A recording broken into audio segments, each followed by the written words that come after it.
Hi, this is Roseanne Barr, and this is my new show, News for Jews. And, of course, that means everyone in the world that's interested. I wanted to say what I think Judaism teaches. Judaism teaches love, not hate, compassion, not judgment, ethics, not propaganda, life, not death, immortality, not limitation, pride, not arrogance, strength, not might, remorse, not pity, compassion, not separatism, imagination, not image, thought, not force, heaven, not hell. Okay. Hi, this is Roseanne, and I'm in my studio, in my office in my studio where I sit and read and write. And so today, as my first guest uh, on this News for Jews, I guess I'm going to call it, but we're doing the Parshas, and this week we're going to talk about Parsha Noah, and my guest is Rabbi Schmuley Boteach. Hi, Shmuley. Hey, Roseanne, how are you? Well, I'm just great, thank God. How are you? Thank God. I love when we speak. So when we speak and when we study Torah and we discuss values and all the things going on in the world from a values perspective, you and I are much better. The people listening are much better, and we need to spread more light. Yes, more light, yeah.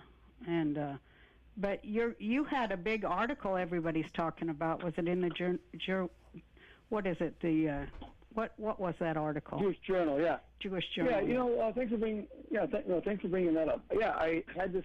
It's a cover story of this week's Jewish Journal, which is the second biggest Jewish publication in the States. As you know, it's in Los Angeles. And it's called Who Owns the Truth? And you know what it is? Roseanne, it's really an ode to American unity. And it's the piece argues that each party claims to bear the sole truth, right, and they therefore disenfranchise the other party. Right. But as we Jews have known from Judaism, we're not a proselytizing faith because we believe we have a truth, but not the truth. We don't try to disenfranchise Christianity. We don't try to disenfranchise Islam. We try to spread the one message that there's one God and everybody's a child of God and everybody has a contribution to make. Right. Well, so what is it? What is the subject of your article? You said, "Who owns the truth?" I love that title. It's just so apt for what's going on today in our culture. Well, you have male children, you have female children. Which is more correct, the masculine or the feminine? It's a dumb question, of course, because it's when the masculine and feminine join, say, in marriage, love, relationships, that's when they achieve a higher truth. In other words, God made truth, and he broke it into parts, and he gave everybody a little part of it. Women have a truth, men have a truth, that's why they marry. But Jews have a truth, and Christians have a truth. And when we come together, or Republicans and Democrats can have some truth. There are some things the Democrats say that are true, some things they say that are not true. There are things that the Republicans say that are true, and vice versa. When you have a country like China, they think they have one truth through one party. What a bore that is, and it leads to dictatorship and totalitarianism. Russia's the same. I love that we have two parties, and I don't understand why we are assailing each other so much. Well, because it is basically for fundraising. That's the shorthand of it. I mean, how are they going to raise those funds, without warning and getting everybody fearful of their neighbor? They're like, oh, your neighbor is trying to destroy you, so you need to send us money so we can, go into Congress and, they just sell a line of BS. But once they get in there, all they do is pocket money and insider trading, and both parties are corrupt. And this is about, I think, when everybody agrees that we've got to get rid ourselves of corruption in our government, that'll be a big conscious step forward, and it just has to happen. That's what I tried to do on the Roseanne show, to have a Trump lover and a Trump hater in the same family, and how they just get on with their lives and understand, that they have a difference of opinion. It's not that hard to do. But, we're being prevented from getting there and from climbing our way out of the filth that they've got us all in, You have been at the forefront of constantly hammering home this point, that there's corruption on both sides, both parties, and especially that they want us to be at each other's throats in order to raise money and to control us. You always speak about mind control, because if one party can demonize the other and say, you better help us or these demons are going to take over America and destroy the country, then people send in money. You're right. Yeah. Because it's a politics of fear. The problem is it's destroying the country because we hate each other over nothing. And so, I mean, there are some important issues. Don't get me wrong. I'm not saying we shouldn't disagree. I'm saying we shouldn't hate each other. You've always also made the point, the Roseanne show that you created was about a multi-ethnic society, multi-ethnic family and a multiracial family that was also multi-political. They had different opinions within the same family. Roseanne, the friends that I have who go to cocktail parties these days, they're afraid to express an opinion on anything. They think they're going to step on a landmine. We can't even talk to each other anymore. Right. Well, but, you know, we can, and it's very easily remedied. We just stop talking to those people who are extremists. We cut them out of the conversation in every way, in a pacifist way, not with violence or acting out or being uncivil, but in the right way that works. We just simply, ignore them. And, let them have their... What? Let them have their... What? Sorry, go ahead. No, you go ahead. I mean, we just ignore them. Like I say to people who are uncivil around me, I'm not speaking with you any longer until you can be more conversant, and you certainly won't scream in my face, or I will leave. That's what you have to say to your 3-year-olds when they're throwing a temper. I don't understand why more, anyway, I just think moms know all that, and when these people are acting out, when kids act out, well, I'll tell you what, I think the whole thing is that we need to raise our kids different, because obviously this generation is, it's got some problems with communication. Well, look, think about this.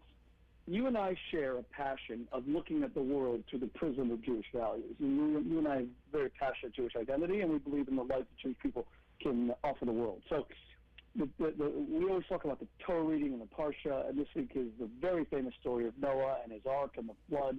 And at the end of the story, which we'll get to, but the end of the story, of course, is that this bird flies to Noah.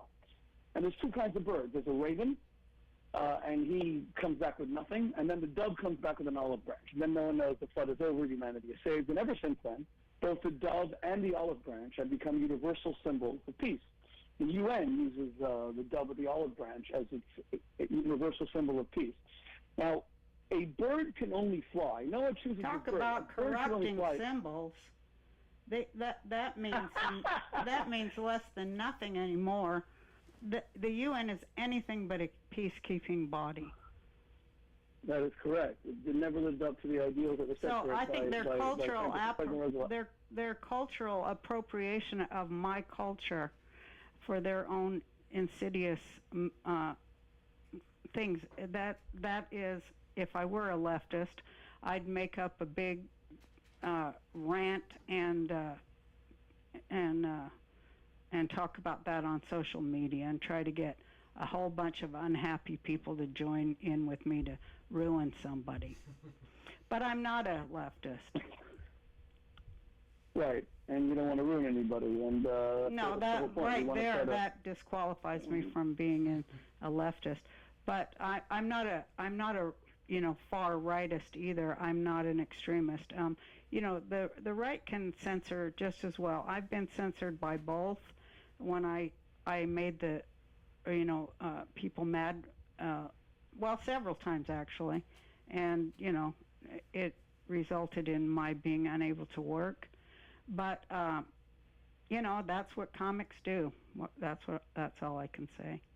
And it is good that when a subject is raised that you read further on it. Did you see how Kanye West is stealing my act?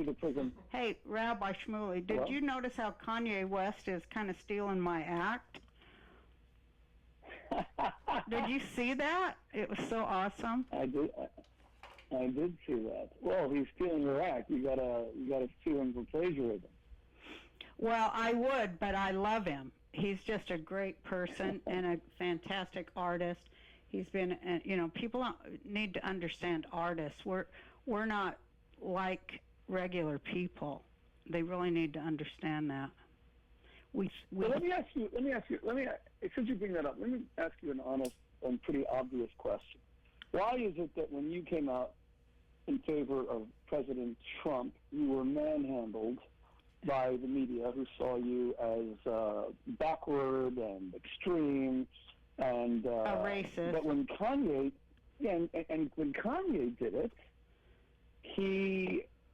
people are criticizing him to be sure, but he's untouchable. I mean, he's Teflon. Why is that? It's good. This is a great question. Hold on a minute. I got to get my hat. You need your hat? My Trump hat. Oh, yes, of course. I had to put on my Superman cape, my Trump hat. But this is all like you're gonna fly around the studio. Yeah, it's like all so much a part of this Torah reading. Noah, all these things are in there. So anyway, I'm excited to be talking about that. But yeah, Kanye West is brave. He's a genius. He is a verified genius. As am I. Witnessed by, we have a lot of fans who like what we say. I think we both have a lot of fans who love to hate us too. But fans are like your family. I hate using the word fans, but your kin, your people who are like you. We got a lot of them, both of us. But and so does Trump.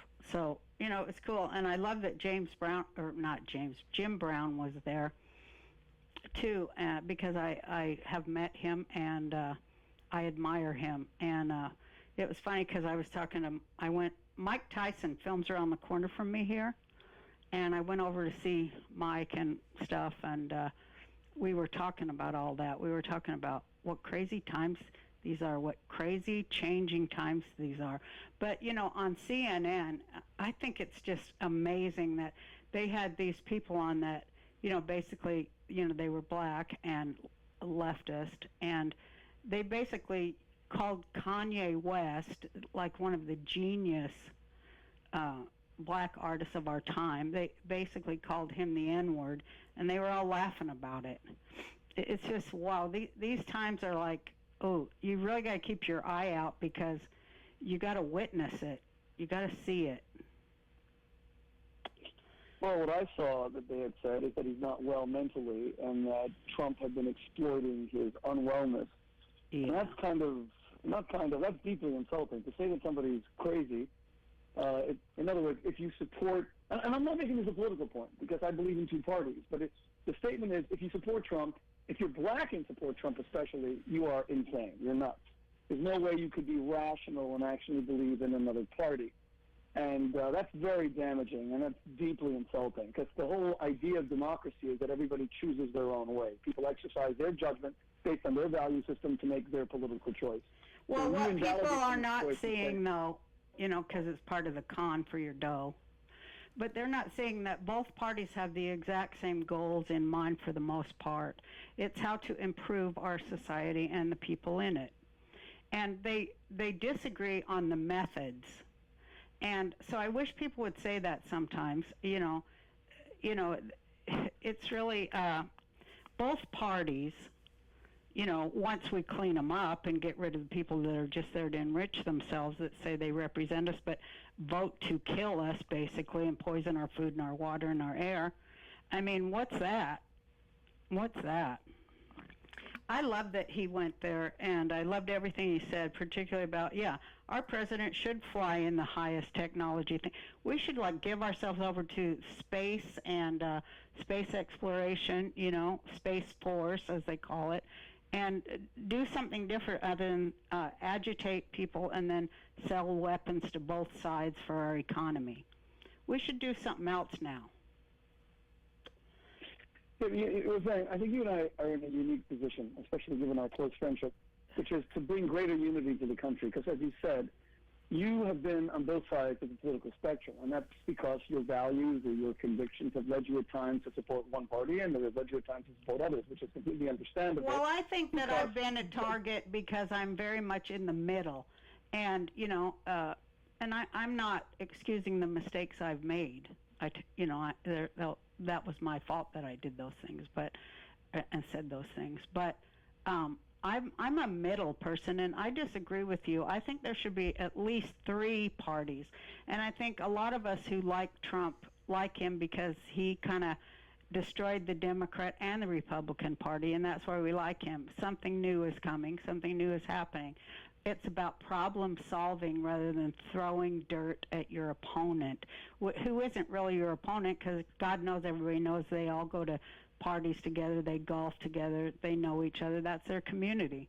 They're just a bunch of bullshitters that are in there enriching themselves. They don't represent us in any way except for Trump. And I think that Trump, his message is, whether he's failed or succeeded, he's been there 10 years and he has 278 things that he's already done. That's more than any other president. Not all of them are, I agree with, but he wants solutions, and I think every intelligent human being needs to commit to solutions rather than staying in the problem, because that's it is mind control, because when you're traumatized, you stay in the trauma. You never move past it, and that's why people are getting triggered, because they're getting re-traumatized. But the fact is, there's something else. There's a world of solutions that are available to us, and we need to get down to solving the basic problems of our planet.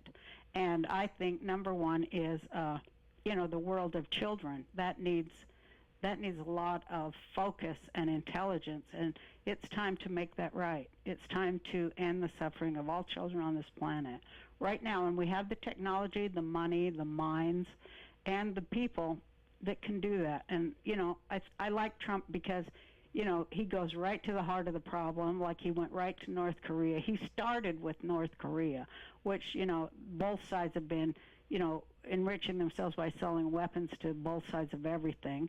And those are our quote-unquote representatives. And he went right to the heart of the problem, and he said, hey, let's make a deal. He's a great deal maker. He's a builder. He's not a warmonger. And that makes him different from our last several presidents. So I do think he's cleaning things up. I think he's cleaning up our separatism and our need to cling to hate. And they just hate him for that because he's so middle. Americans want to see an end to hate. All Americans of every single color, class, religion, party, they don't want there to be shootings and murders in our largest cities, and for children to live in fear in our cities here in America. Neither party wants that, and they got to stop saying that they do, because neither the people, I don't know about the leaders, but the people who vote for both parties want to see a solution to that, regardless of their race and everything else. So that's kind of breaking down the old media and how it works us is a good thing, and that's happening. I think everything is happening for good, and people are, waking up, and they're getting more intelligence. They're intelligent because they're getting more intelligence from the internet, from cyber, and they can't keep us stupid anymore. And so the geniuses that are among us are our artists, and artists have vision. They're not business people, and they don't think like regular people do. Artists think in the future. So that's why I love Kanye, because he's brave enough to put his money where his mouth is and go, come on, let's bring industry to Chicago. This is my hometown. This is what he says. This is where I'm from. My daughter's named after this city. I love this city. Let's bring industry here and get some, protect the citizens here, and stop ripping them off, and stop lying to them. Just bring business to them, and then we'll take care of the rest. It's all about economic parity. That's why I like Trump too, because I think he is going to audit the Federal Reserve and perhaps remove it. And that is what John F. Kennedy, who we all look to as, a beloved president, but he was talking about America printing its own money too, nationalizing the Federal Reserve or whatever you want to call it. He was talking about that too, and then after he got killed, that never was mentioned again till Trump. But I think all of this pertains to Noah too, because I was reading a lot about the time. So let's go into that. Let's do our Parsha. Well, I'll tell you what. I'm gonna connect your conversation about Kanye to Noah and the Parsha, because here's what's interesting. You have this man, Kanye West. He's married to Kim Kardashian. She's a big celebrity. Now she's an Armenian. You and I are Jewish. She's Armenian. Yeah, I know. Both of our peoples suffered genocide. So the Armenians suffered a genocide first, 1916 to 1918. The United States will not recognize the genocide because they don't want to piss off Turkey. Even Israel, our beloved Israel, doesn't recognize the Armenian genocide, which is very unfortunate. So it is unfortunate, but we acknowledge it. Kim Kardashian, of course we do. Kim Kardashian has done a lot to educate people about the Armenian genocide. So I know she God comes, and that's very admirable. So God comes to Noah. And she's done a lot, and so has her husband, to educate people on the prison, I call it the prison military-industrial complex. And Americans really, really need to look at that if they really want to talk about racism. But go ahead. Yeah, prison reform, definitely. So God comes to Noah, Roseanne, and he says, look, I'm fed up with humanity. You guys are all corrupt. Everyone's perverted his physical way on the earth. I'm bringing this giant flood, and everyone's going to die. And Noah...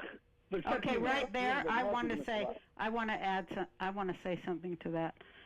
And that is, like in Torah, it is one of several times where God gets really, really angry and goes, that's it, I made a mistake. I'm going to get rid of them. He comes to man and says that. And man, or the human, talks him out of it, or asks him to, lessen the judgment. So that's a great story of intimacy with Hashem, that kind of intimacy. Well, what's supposed to happen is that Noah was supposed to object. Like you said, God says this several times when he says to Abraham a similar thing, Sodom and Gomorrah are evil, corrupt, iniquity, I'm going to kill them all. And Abraham objects, and he says, will the judge of the entire earth not practice justice? He lifts his fist to the heavens, and he brings his cudgel to the heavens, and he says, aren't there 50 righteous people? Aren't there 40 righteous people? But Noah fails at that, Roseanne. He does not object to God's plans to decimate the earth. He only wants to save his own skin and his own family. That's true. And it's one of the reasons he's not... And it's one of the reasons he's not the father of the Israelite nation. We have to wait for Abraham 10 generations later because the Jews are supposed to speak out to save life. Right. That's a great way of looking at it. I was reading a lot about it, and it says, too, that Noah was the only righteous person in the world.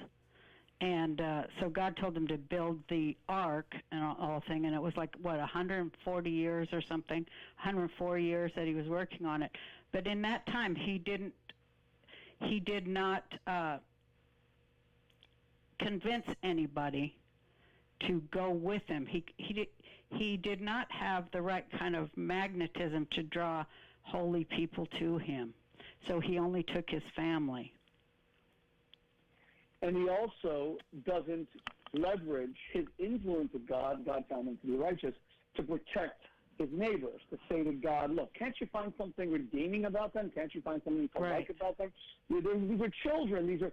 And what's particularly interesting about Noah in his failure Yeah. is that he never becomes a hero to the Jewish people. Meaning, there's the second Parsha of the year is named after him, right after Genesis, and yet we don't hold him up as some archetype that we should aspire to. We want to be like Abraham, we want to be like Isaac, like Jacob, like Moses, like David, but we never say to be like Noah because of this catastrophic failure on his part, where he's much more interested in his family surviving than in the people surviving. Because when God comes to Moses and gives him a very similar challenge and says, the Jewish people have built a golden calf, I just took them out of Egypt, 10 great plagues, I've done all this on their behalf, and you know how they've repaid me? With betrayal. They're now worshiping another God, not me, but another God. I'm going to destroy them all. And Moses' response, and God says to him, I'm going to save you, though, just like Noah. I will save you, and you will be the father of the new nation. And Moses' response to God is, you know what? If you're going to kill everybody, I don't even want my name to be in your Torah. I want to be forgotten from your Torah. And that's fascinating that he is not only prepared to be destroyed himself, but to be forgotten forever to the people. And that kind of takes me to the book of Esther. I love the book of Esther. And I was talking to my sister today, and we said, this year for sure, we're going to do our thing where we're going to, write the commentary of the book. We've said that our whole lives, and now we're going to do it, God willing. But what do you love about Esther? Well, I love her words to Hashem in her repentance for, on behalf of the Jewish people of Persia. The words she says to Hashem, she also realizes they're the perfect words to say to her husband, the king.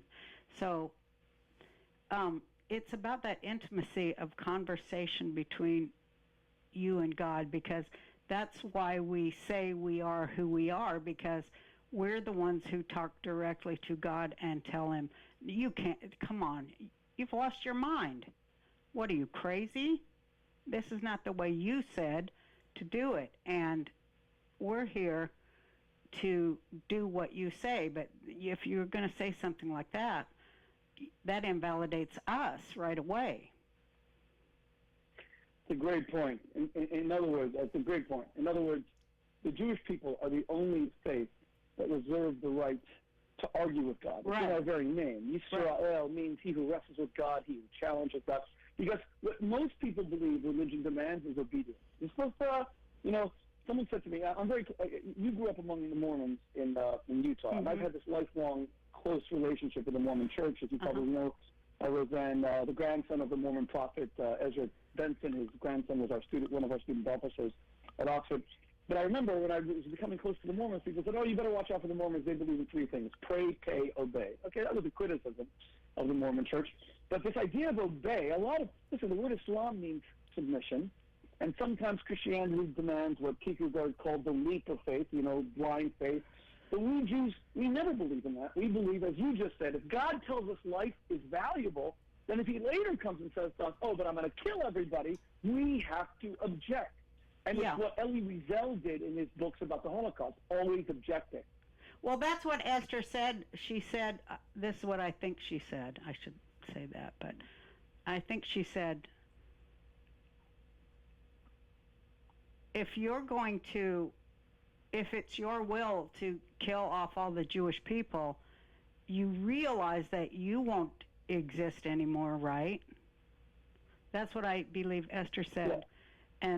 And then I said, I think she said that same thing to the king. Well, the Jewish people are witnesses to God in history. But even if look, the residents of Sodom and Gomorrah that Abraham protected, they're not Jewish. So it's not, of course, only about the Jewish people. It's about all people.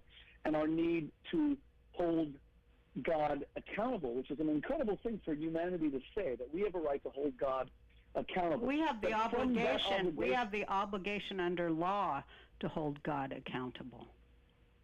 Correct. Well, that's a incredibly powerful theological and spiritual statement that humanity can hold God accountable. And one of the biggest problems with religion is when religion is too submissive. You spoke before was then about extremists who are destroying the country. What is an extremist? An extremist is a fanatic who turns his brain off. Yeah. An extremist is someone who is threatened by intelligence. An extremist doesn't like facts. An extremist doesn't like a second argument. An extremist doesn't like to be challenged. An extremist wants to quash dissent. And that's why all these fanatical dictators, that's why their countries are pathetic. That's why their economies go down the toilet, because they are crushing dissent. They're not hearing real facts. They're not hearing real science. Look how poor North Korea is. All they have is nuclear weapons, and that's the only reason he's still in business. But otherwise, he's got no economy to speak of. Even Putin's Russia, the economy is propped up by natural resources, by natural gas and by oil. But the United States or Israel, look at the economies that surround Israel. The Arab states, they exist mostly because of oil, or because they get contributions from the EU or the UN or the United States. But Israel, being a democracy, has thrived with no oil. There's a tiny little bit of natural gas, which was only recently discovered. It's all through the intellectual resources of its people, because it allowed people to express opinion. Yes, absolutely. Absolutely. And, because I'm so firmly middle, I feel that's America. America was, the land of diversity, and that included diversity of opinion. And it was to be held in conversation, not in screaming and hurling epithets at each other, to demonize each other and demonize our contribution to the marketplace of ideas. And you're very, very poor when you limit the marketplace of ideas. That your whole economy goes down. Right. It goes down. Because, come on, this is the new world now. This is about technology and solving problems. And this is the perfect age. Exactly I like right. that thing about Noah being, of the perfect age for Noah. I like that part, that he was born in the perfect generation for him. Well, I like, and I also like what you said. Let's come back to that for a second. You mentioned that Noah was a righteous man. So I'm going to read the verse. It says, okay.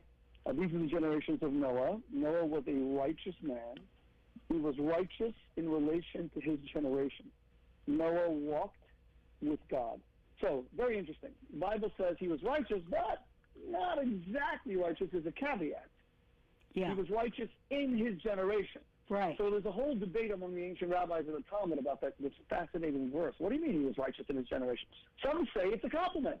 He was righteous even in an unrighteous age. Even though he was surrounded by a putrid environment, he was somehow righteous. Give the guy credit. That's the compliment. Others see it as an insult. He was righteous compared to the terrible people that surrounded him. But had he been in a more noble age, he would have been a nothing. So there's two ways to read it. Well, that's kind of, we can bring in Esther again and say, that you remember her uncle husband, or whatever Mordecai was to her. It's debatable, and a lot of opinion goes into it. But he said you were created for these times. And so I think maybe that's the same as Noah. Right. Mordecai says to Esther, and who knows, he got the malchus. Is it possible and probable that you have reached the monarchy specifically at this time, this moment, and you will blow it if you keep your mouth shut in order to protect yourself and save your own skin? Right. But, take Steven Spielberg's classic Schindler's List, where you have this guy, Oscar Schindler, and here's the bad stuff. He's a womanizer. Even after he became a hero saving all these Jews and was made righteous among the Gentiles by Yad Vashem in Israel, his wife survived him, Emily Schindler, I think was her name. She still hated his guts, said terrible things about him in interviews, saying he abandoned me, I was impoverished, he was horrible. And remember, he was a profiteer off slave labor, and he was a member of the Nazi Party. That's the bad stuff. The good stuff is, amidst all of that, he saved more than 1,000 Jews in the most difficult circumstances. They, in turn, have had tens of thousands of descendants, and they're all Schindler's Jews. So was Schindler righteous in his generation compared to just other Nazis, but today we would consider him a bad guy? Or was he outstandingly righteous? Because if you could save Jewish life while being a Nazi, then you're truly something extraordinary. Right. It's the same kind of debate, and these things go on all the time. Right. And that's an important thing to say, because when they're bringing up stuff that you did when you were 17, despite, the scholarship you merited in the years after that, I think that's relevant. Yeah, very, very difficult question to address, because we are now seeing a lot of teenagers who are really thinking about stuff they're writing on their yearbooks and their own behavior. Now, look, we parents always want our children, even in teenage years, to behave morally and, of course, to respect women, and, of course, to not abuse alcohol, substance abuse. That goes without saying. We want that. And to respect men. We want them to respect men, too, our daughters. Of course. Yeah. Respect men, to respect women, to respect every person as God's equal child. But, and I think this is an important point, we don't want them to do it out of fear. Right. We don't want to do it. We don't want them to be awful because it might injure their career prospects, right, or come up later to bite them. We want them to do it out of a sense of conviction and right, values and a love of goodness. Well, also remember a couple of weeks ago where we talked about, there's no sacrifice unless it's in joy. You have to do things in joy. That's when it counts. And also, that's like Noah too. It's like to go the extra mile, not just to go to the place of your comfortability. Like, oh yeah, I'm going to send them $10. That's a comfortable place, but there's no growth in it. It's when you do right, enjoy when you go the extra mile, that's when you really build up those muscles. The extra mile, not just what's expected or what you've done before. So when I was reading about Noah this week, that was said several times, and I liked it. Well, here's a question I put to my kids. I try to study the Parsha with my children, and now, Roseanne, you and I both love being parents. Debbie and I, the spectrum of age, there's 19 years between our eldest and our youngest. Anyway, so now we have 2 young kids that are still at home. Almost all the other ones are out of the house already. So I study with the little ones, 12 and 10. And God willing, I hope we'll come to our 12-year-old bar mitzvah in January. We're doing it in Israel, and you'll be our honored guest, God willing. So I asked them this question, and I'm going to put the same question to you. God destroys the earth with a flood. We've seen that with Hurricane Michael this week in terrible, terrible images. In where I grew up in Florida, Mexico Beach, basically wiped out, God forbid, like Hiroshima. And that's done through flood. And God destroys the earth back in the biblical times through water. So I asked my kids, why did God choose water? Why didn't he send a giant fire? Why not consume them with why water? Why is water the agent of destruction? And it wasn't like I had a great answer to it. There is a Talmudic answer that I'll share in a moment. But isn't that interesting? Like why water? Because everything's about water. The whole Torah is about water. All technology is about water too now. Water is, that's what we need. The planet needs that, and every human being needs it to stay alive. Well, and human beings are, what are we, like 70% water or something like that? I think it's 90. The Earth is, 90? Okay. Mm-hmm. And then the Earth is, what's the percentage of the world that's water? It's also up there. Also, it's 80, a great conductor. The science talks about water all the time being the great conductor of energy. What the Talmud says, it says that it can't God is water. Interesting. Also, it can't be compressed. They use it in hydraulics because it can't be compressed. Oh, that's very interesting. That's why they use water in hydraulics? Yeah. And oil. Was that your engineer's son? That's my engineer's son. Yes, he's telling me that. Okay, good. That young man. The Talmud says that God uses water with Noah's flood. This is really interesting because the world needed a giant mikvah. The world needed to be cleansed. Yeah. That water is interesting, isn't it? But the whole story, of course, Roseanne, is a little bit disturbing. God's desire to bring about essentially a genocide of humanity because of their sin is very troubling. Yeah. And in Judaism, we've never refrained from asking questions about the Bible. Our religion doesn't tell, the little kid in school who raises his hand and says something almost heretical or blasphemous that he should shut his mouth. We encourage the question, and it's a very difficult question. Well, we don't have the same definition of blasphemy as other people do either. But we do have blasphemy, but it isn't considered, wrong to ask questions and to try to make it make sense and to, reweave it into a pattern that speaks to us today. Yep. That's not wrong for us. Right. Challenging the teachers is not blasphemy. It's actually part and parcel of our faith. We believe. So I don't have the answer to why God wants this decimation of humanity. It's an uncomfortable story. When I was a kid, Roseanne, the story of Noah and the flood was one of my favorite stories in the Bible. When you're a kid, it's exciting. It's a floating zoo. There's giraffes and there's lions and bears on this boat. And Noah seems so interesting. But when you get older and you study all the horrible things that have happened in history, and especially over the past 100 years, the Armenian genocide and the Holocaust, the Cambodian genocide, and the Rwandan genocide, and then the genocide in Srebrenica, Kosovo, you look at all the decimation of humanity, then you come back to the story of Noah, and it's an uncomfortable story. It loses a lot of the romance that you see in childhood years of the boat and the ark and the animals, and now it becomes this terrible story of humanity being decimated. And the righteous man of faith wants to challenge God and understand why. And then you had this Russell Crowe movie that came out, what was it, 3 or 4 years ago, when he played Noah? And he plays a very disturbed Noah, if you remember that. He portrays a Noah which is very dark. Yeah. And there's do you see a darkness to this story, or is it more, do you see a different side?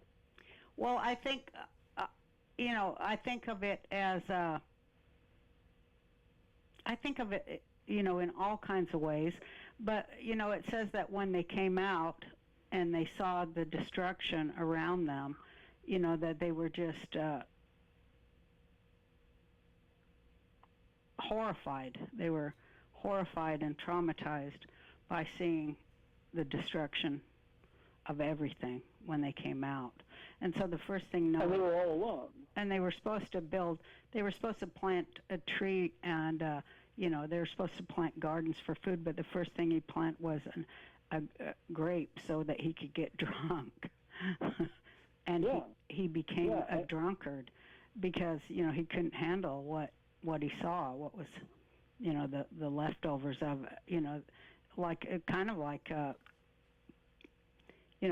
complete destruction, like nuclear annihilation, and then you come out of your bunker and see what's around you. I think it's like I do think the whole thing is very tragic, and, but it's about the beginning of 10 generations after that leads to Abraham, the one who really asked the questions. Abraham really asked the deep questions of God. And so, I think it's just, it's just one story leading to another. But did you know that there are 7 laws of Noah? And that I was really interested in studying for this today, but it was mind-blowing, but that there are Noahide laws, and there's 7 of them, and that people around the world, Jews around the world, there are some Jews that are Noahide Jews, and they're not like Mizrahi or Sephardi or Ashkenaz. They're a whole different group. That's I didn't know about that before. Yeah, that's the 7 Noahide laws are the universal code of morality that applies to all humanity. And one of the 7, one of course is belief in God, the other is belief in a judicial system, a system of justice, setting up courts. Setting up courts was the part that intrigued me, because it's like I think I got to really study in this, but so this is my haphazard opinion, but when they came out of Egypt, they that was about receiving the laws. So then Noah is about creating laws, creating a judicial system, a court of law. So I look at the whole Torah of like, how a civilization came to be. That to me, that's what it's like in steps. It's and the Torah. That's a good way to look at it. The Torah is based on law, and then the application of law, and the setting up of courts to, like, our Supreme Court to adjudicate that law. It's all these steps of consciousness towards building a cohesive and productive society, which Rav Kook talks about a lot. And Rav Kook, you know him. I can't remember the name of his book, but it's all about Orot, which is part of, he was one of the foundational leaders of Zionism. Yes, he was the chief rabbi of Palestine. It was called Palestine when it was Jewish, for the most part, before Israel's creation. I remember when I was a little girl, my family sang this song, "Fight, fight, fight for Palestine." So it's funny how things have changed, but that was a Jewish song about, if your name is Abi, join the Jewish Navy, fight, fight, fight for Palestine. Those are the songs we sang. Great song. I never heard that song. Now I have a whole new repertoire. All you Jews with noses. It goes, all you Jews named Moses with your big hook noses, fight, fight, fight for Palestine. Yeah, I remember all the words. We loved it. Well, certainly this song is becoming more interesting. Okay, let's go to the 7 Noahide laws. So one of them is actually connected to the Torah reading again, which is that one of the laws is you cannot treat animals cruelly. You can't eat the flesh off of a living animal. That one stopped me today too, because I was like, maybe that means you should be a vegan then. Yeah, so that's what I wanted to talk about. Adam and Eve and their descendants until Noah, they are vegan. They're only allowed to eat fruits and vegetables. It doesn't even say they could have eggs and they can't have fish. But God changes the law in this week's Parsha when Noah comes out of the ark outside, and guess what? You are now allowed to partake of the flesh of animals. And the reason? Because the vegetation was destroyed. There was nothing to eat. He would have starved to death. So in order to preserve his life, God says, you save the animals by building this ark. You are therefore allowed to partake of the flesh of animals in order to survive yourself. But there's a big restriction, which is you have to be very careful how you take their life. And that's where the Jewish laws of kosher come from. Right. You can't just knock the animal in the head the way they do it in abattoirs today with a bolt to the head. The whole idea of the shechita, of the Jewish ritual slaughter, is to sever the carotid artery, which makes the animal lose consciousness and doesn't experience pain. It's not pretty, and it's messy, but the animal doesn't suffer. But I did want to ask you, given that you and I have... Well, it's also to remove the blood. It's to remove the blood of the animal, too, right?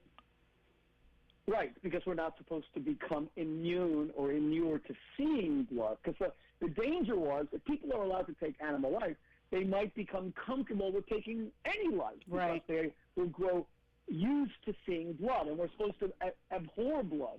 It's the reason why after shechita, after ritual slaughter, the blood of the animal is poured into the ground. And there's an actual commandment where we say the blessing, blessed be your Lord our God, al kisoy dam. It was commanded us to cover the blood. We're not supposed to see blood. We're not supposed to become comfortable seeing blood.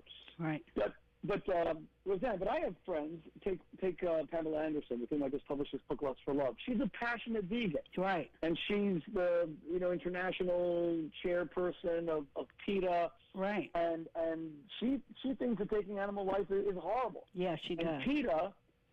And PETA recently did a whole campaign, an advertising campaign, comparing, this was a few years ago, they did a campaign comparing Jews walking into gas chambers to chickens going to, some industrial slaughterhouse. Yeah, I was seen very upset that. about that campaign. Yeah. And but interestingly, cruelty, inflicting suffering and cruelty on any living thing is not good. So I can see the parallels there. But the problem with the parallel is that once you compare the gassing of children to the slaughter of chickens, it kind of trivializes the Holocaust. So I had an issue Yeah, with but it. not to trivialize, but to make it bigger. It's like, our capacity for cruelty and inflicting suffering on any living being is something we should look at. You're right. But even so, there is a hierarchy of life, and human beings have a sacredness to their lives. Oh, I agree, but I agree with you, but I still think the capacity to harbor the desire to inflict suffering is something that has to change in all of us. Oh, I completely agree. Listen, what the Torah seems to be establishing by forbidding Adam and Eve from eating animals, but only permitting Noah and his descendants from eating them, because there was no vegetation destroyed in the flood. Right. What the Torah seems to be establishing is that it's better to be vegan. It's better to be vegetarian. We should try to wean ourselves off animal flesh. Right. But it is still not the equivalent of a human life. No. And right. When I was at Oxford, when I was a rabbi at Oxford, Roseanne, there were world-famous scientists, British scientists, and they used to have security on their laboratories because extremist animal rights activists, these are scientists who used to do experiments on mice or rabbits to cure vision in humans. They would have bombs and stuff like that. So they had to be protected. Now, that's an extremist response. Right. It's not extreme for us to say, I think, that animal life, we can't inflict cruelty. That's one of the 7 Noah laws. And maybe we have to try to migrate to a vegan diet. God knows how many friends I have these days that are trying to tell me that. I think it's the right thing to do. Equate. I think it's the right thing to do. More. So are you going to become a vegan? Well, I'm sort of a vegetarian anyway. Although I'm not. Sometimes I'll eat meat or chicken, but it's not often at all. And it's kind of repulsive when you think about all that suffering that the animal goes through. So you don't want to ingest that. Well, science is now, I was reading about, did you see how they're like injecting kind of the molecules, DNA of animals into, I don't know, tofu and vegetarian foods to give it the texture of meat that it's I know, it's so gross. And they are like, all that stuff is gross to me. That science can be really gross and unfeeling. I think we need to, I think one of our next evolutionary steps is a spiritual one where we see everything as very interconnected and we stop having that human imperialist view of everything. I don't think that serves our world very well anymore. Well, one of the reasons we keep Shabbat is that 6 days a week we create, and the 7th we have to know that we're not allowed to create, so science has to have limits, and science without limits can become Frankensteinian. So which it is becoming Frankensteinian. Like, they put fish cells in a tomato so that it'll be shinier. So, in effect, nobody can be a vegan because, vegetarians are eating tomatoes and that has fish cells in it. And there's other horrible things like human DNA in there, too. You've read all that stuff, all those horror stories. It's probably better that we cut our protein, and we don't need as much protein as they tell us we need. Well, we're about to go into Shabbat. What? Gefilte fish. We're about to go into the Sabbath, so the gefilte fish. I know. But I'm just saying, the Shabbos food is everything. No, just add it. I'm just saying, add it to your library to think about. You don't have to be perfect today. I'm thinking about it right now. Listen, all vegans are kosher automatically, so that's really interesting. Yeah. All my Rasta friends. That's why I love going to Israel. That's one of the reasons, because most of the restaurants are, vegetarian anyway, and some of them will have meat on the side, but Arab and Israeli food, Middle Eastern food is mostly vegetarian. Yeah, it's tahina made from sesame. Right. Oh God, I love that stuff. Chickpeas. Yeah, yeah, and by the way, one of the things that Pamela Anderson spoke about when we honored her at our dinner 3 years ago, she spoke about how one of the reasons she loves Israel is because apparently it has the highest proportion of vegans in the world, proportionate to the rest of the population. Oh. Let's bring up one final thing, Roseanne, for this Torah reading. So, Okay. So Noah, he comes out of the ark, and as you said, the place is decimated. I love your explanation that one of the reasons he turns to the fruit of the vine, to wine and intoxication, is that he's so traumatized by the devastation that he can't handle. That's interesting. Because Elie Wiesel used to always say in his books that one of the logical, strangely enough, logical responses to the Holocaust is madness. It's almost insanity. How could you absorb the magnitude of the crime? But let's go to God. So God says to Noah, you know what? You brought me sacrifices from the animals that were in the ark, and I love the scent, and therefore I will never again bring a flood on the earth. And here's my sign. I'm putting a rainbow up in the sky, and the rainbow will always remind you that even though some people may not live righteously, I'm never going to really hurt humanity. There's not going to be another flood. Right. Why the rainbow? Why do you think a rainbow is that symbol of peace? Well, I don't know, because when you study Rashbi, it says that the whole of his life, Rashbi's life, Rabbi Shimon, his whole life, the covenant was that there would never be a rainbow during his lifetime, because the rainbow. Right, because he was righteous enough for everybody else. Right, and so, but because the rainbow is the constant reminder of the victory of the physical world over the spiritual, because it's light reflecting and all that stuff, but it's a sign that this is an imperfect world. Right, and we kind of live through God's grace, although that's a very strong Christian idea, that we live through God's grace and not through our acts, our individual acts, but through grace. You know what I was thinking? Again, so much of this is the beauty of the Torah, and the beauty of our conversations about the Torah is that a lot of this is personal insight, what people see in the Torah. So I was just thinking that in 1984, the Democratic Convention, Jesse Jackson, who at the time was facing accusations of anti-Semitism because he was running for president, he had called New York Kanye Town, I'm sure you remember. So he apologized, and it was impressive that he apologized. And he gave this incredible speech, and it came to be known as the Rainbow Speech. Because in the speech, and it's one of the best political speeches I've ever heard, in the speech he actually said that America's a rainbow. He said there's different colors, different hues, different ethnicities, pigments, are all, God's children. And it was irreverent because he expressed it in religious terms, even though it was a political speech. But I'm thinking to myself, the rainbow kind of does capture, if God's going to give a symbol that he's not going to destroy humanity, the rainbow captures that every person is important, that every color, every shade, that every person has their place, that everybody is vital, everybody's essential.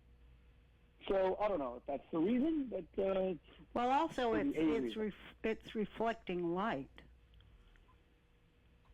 Right, and it breaks that light into the individual colors. Right. It's funny because a very successful podcast or show or column, and here we are doing this podcast together, is where you're able to close on the subject you started. So we started talking about the divisions in America and everyone being necessary in one America, and here we are closing by saying. Well, I'll close by this because I did think of this, and all my reading too. But it's about staying afloat.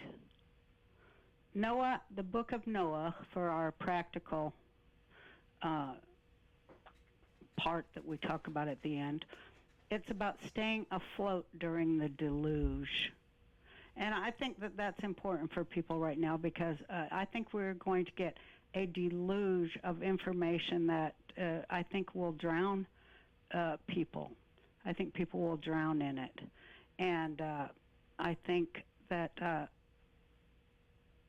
it's also about connection. So everything's about connection because, we were going to talk about atomic, subatomic structure, but I knew we would run out of time but we will again talk about subatomic structure and magnetism, that Noah couldn't draw other righteous people to save them. He did not have the ability to draw other righteous people, so he took his own family, and that figures in there. But I think that a deluge of information is on its way into this world, and I think it's about staying afloat in that deluge, and that you can only do by sharpening your discernment to be able to clearly see what's coming, and to find refuge inside yourself to keep that discernment alive, so that you will be on the right side of information instead of the wrong side, which won't be good. Does that make sense? Then your insights into the Torah and how you try to connect it to modern times and make it relevant to our lives is it shows not just your mastery of Torah information, because you studied for so many years, but your real desire to try your utmost to find its application to everyday life in people's lives. And that's what makes it a living Torah. I also wrote this. It's so funny, because when we were going to talk about the deluge, I was looking on my computer for what I had written, or what I had saved that other people have written, and I found this that I had written, and I don't know why I'm going to read it, but I'm going to, if I can make it bigger. I don't know how to make it bigger. Wait a minute, it doesn't tell me how to make it bigger. You just highlight all the words and change the font size. I'm trying to change the dang font size. But I don't know, let's just go like that? No, I don't know. Anyway, I'll try to read it. It was about, these are my thoughts. My son's trying to make it bigger for me. I tried that already. Oh! That's too big? That's too big, but it's okay. Well, go slower. You can type in the word here. Move your fingers. Move my fingers? Let's do 45. Oh, that's great. Thank you. This is what I wanted. This is what I wrote, and I thought, man, it ended up to be about the deluge, because that's in my mind anyway, because I knew it was this week's Parsha. But anyway, I wrote this a month ago, and I found it today. The Planet of the Apes is my favorite movie. Its subtext is so Torah perfect, I'm amazed it was made in Hollywood. The apes are the Communist Party in America. Communism is an evil, backward con job. It penalizes and enslaves those who aspire to a more just society, and rewards those whose only goal is destruction and chaos. The human beings in the movie are Jews in America today. Jews want to be accepted into the world that despises them and plots their demise.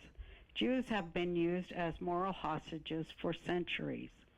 We are scorned and mocked, as was the Jewish Savior, Jesus Christ. Only after our deaths are we vindicated. That is the way Western world has been brainwashed for thousands of years. And then I tied this into it because I was reading about the Federal Reserve. Killing the Jews, the genocide of Jews, every time there's a genocide of Jews, it's followed by debt forgiveness.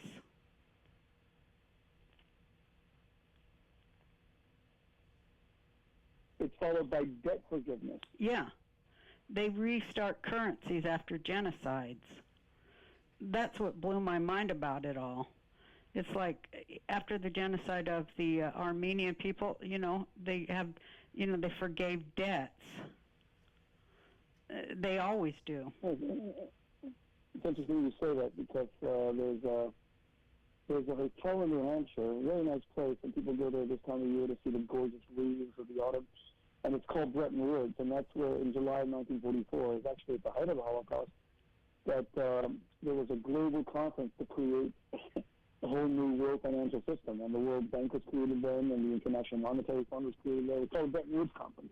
I think 73 nations. Interesting. I never thought about the connection, but so I said also. To think about. I also said the Jews are unable to break free of the slavery to the money system until now. And I think what's happening is we are activating the Jubilee, and I said I finished in this way. We are now activating the Jubilee, and it will rain, a holy rain which becomes a deluge and washes away evil as surely as it once did in the book of Queen Esther. Because, the book of Queen Esther is about holy rain. A lot of people don't know that, but there's physical rain and then there's a spiritual rain. And I really think that the idea of debt forgiveness, its time has come in this particular money system. And I think that we're going to activate it. And I think it's going to make the world a much better place because it has to go. Debt slavery, it has to go. That was when I was studying Torah deep. I was studying numbers and gematria, for that, and because I just see we're just at that age. It says 2018 is the beginning of this new, the Messianic age. So to me, that would be one of the cornerstones of it would be, that we actually take a look at our money systems and the numbers of our money systems, and we reinvent it. That's what I think we need to do. I'll tell you what was that. We Jews have waited for the Messiah for thousands of years, and this would be a great time for him to come. So I completely endorse his coming now, Deborah, and ready what we say. I think the Messianic age will have a different kind of money system to it, a different sort of value system to it. That's what Orot says, too, of Rav Kook. When the Jews are back in Israel and it's the Jubilee year, that's the rain. That's holy rain. And, it's up to us to fix it, and we can do that easily. Torah students can easily fix this number system. I think that's what's coming.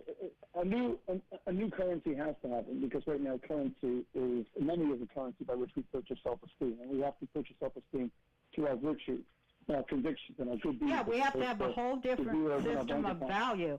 We have to have somebody that knows how to grow a tomato. They should be paid for the value of that rather than somebody that knows how to do phone sales. I think it's the beginning of a really great era where value for value will be our currency. Well, Roseanne, thank you for this beautiful Torah class that we had together again. I love you. It was so fun. Again, it's so fun to share these ideas. I love our conversations, and I love exchanging information based on the Torah and the Bible and values, American values, Jewish values. And I love the give and take. So I'm going to conclude. And Shabbat Shalom. Shabbat Shalom. Shabbat Shalom. That rainbow that God says will bring peace on earth, we should have peace on earth. That would be a beautiful thing. And Roseanne, a reign of great intelligence. That's going to be this flood. That's what it is. It's going to be a flood of great intelligence. So Shabbat Shalom, Shmuley. Shabbat Shalom, Roseanne. I love you so much. Love you too. Bye-bye.